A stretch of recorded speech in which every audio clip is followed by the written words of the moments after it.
Ferme tes yeux 2 secondes. Pense à quelqu'un qui t'a marqué. Pas forcément la plus brillante, pas la plus bavarde, mais celle dont la simple présence imposait le respect. Elle ne cherchait pas ton attention, elle l'a capté. Ce que tu ressentais en ce moment-là, ce n'était pas de l'admiration, c'était du charisme.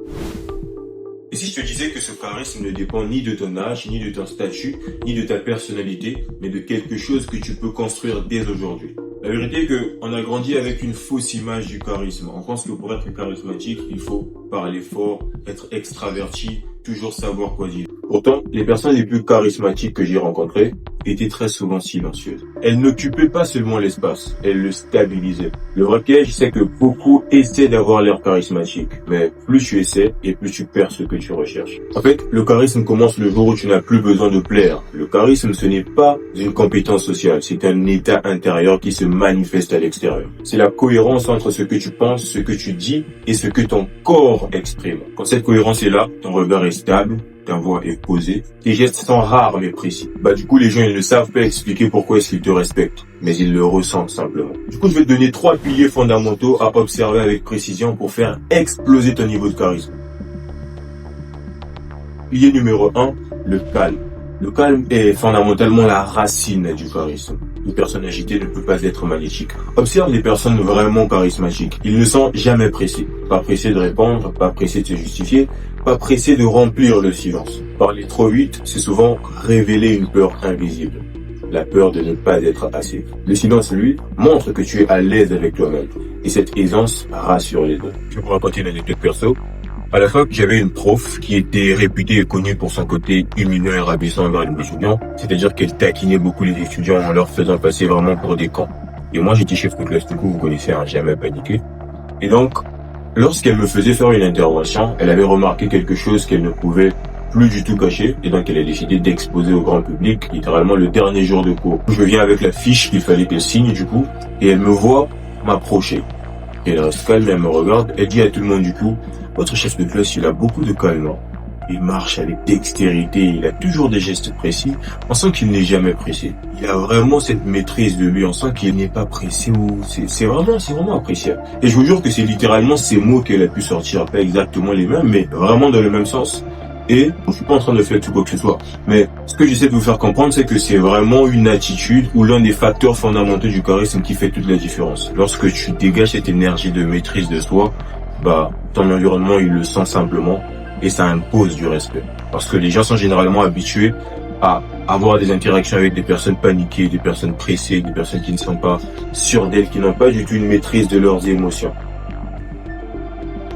Pilier numéro 2, la présence. En fait, être charismatique, c'est être pleinement présent. Présent dans ton regard, présent dans ton écoute, présent dans ton corps. Quand tu parles à quelqu'un, offre-lui une attention entière, pas une attention polie, une attention réelle. Peu de gens se sentent vraiment vus et valorisés. Du coup, celui qui fait sentir aux autres qu'ils existent vraiment devient instantanément marquant. Du coup, à défaut de devenir celui qui ramène toutefois l'attention sur lui, tu deviens le donneur d'attention et de façon très intelligente. Et en même temps, une étude de psychologie a révélé que les personnes qui écoutaient le plus les autres parler étaient considérées comme étant plus intelligentes et plus charismatiques.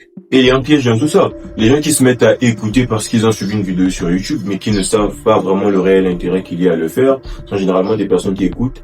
Et lorsque l'interlocuteur finit de parler, ils sont là à rafaler des réponses en mode c'était vraiment l'objectif de la personne qui lui parlait. Celui d'attendre des réponses de sa part, pas forcément.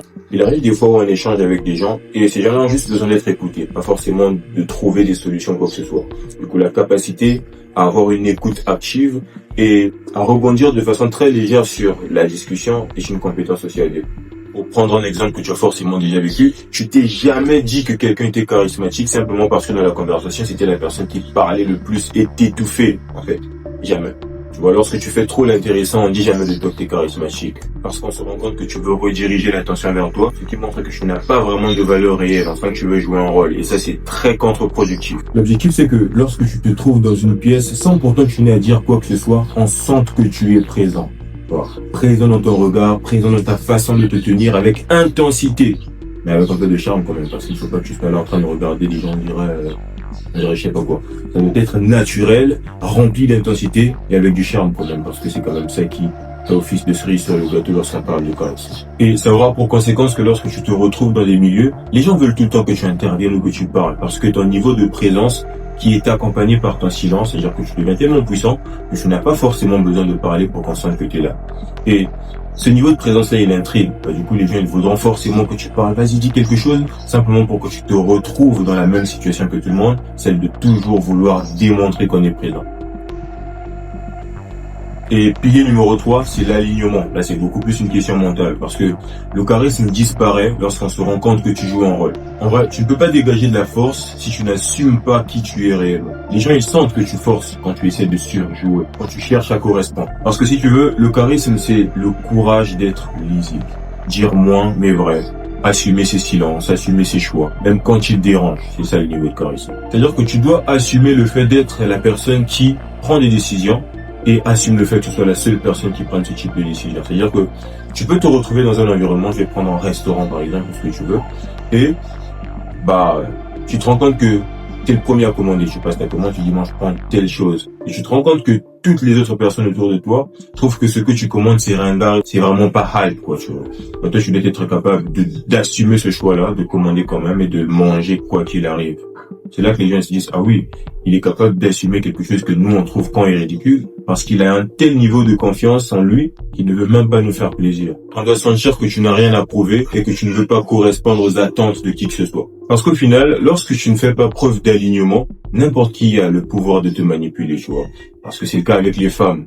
Tu peux être dans une situation où tu mets quelque chose que tu trouves bien et beau, et que la femme à côté peut te dire, je trouve que ton pull il est moche, je trouve qu'il faudrait que tu l'enlèves.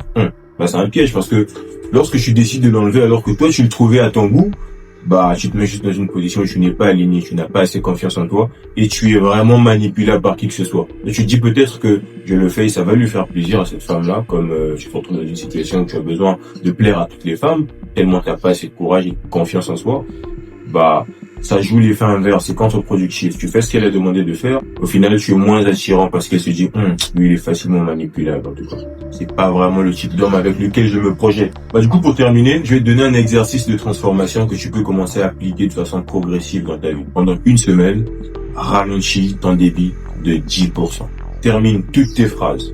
Maintiens le regard et le contact visuel quelques secondes de plus et surtout, n'explique pas ce qui n'a pas besoin d'être expliqué. Tu n'as rien à prouver, tu as juste à être là.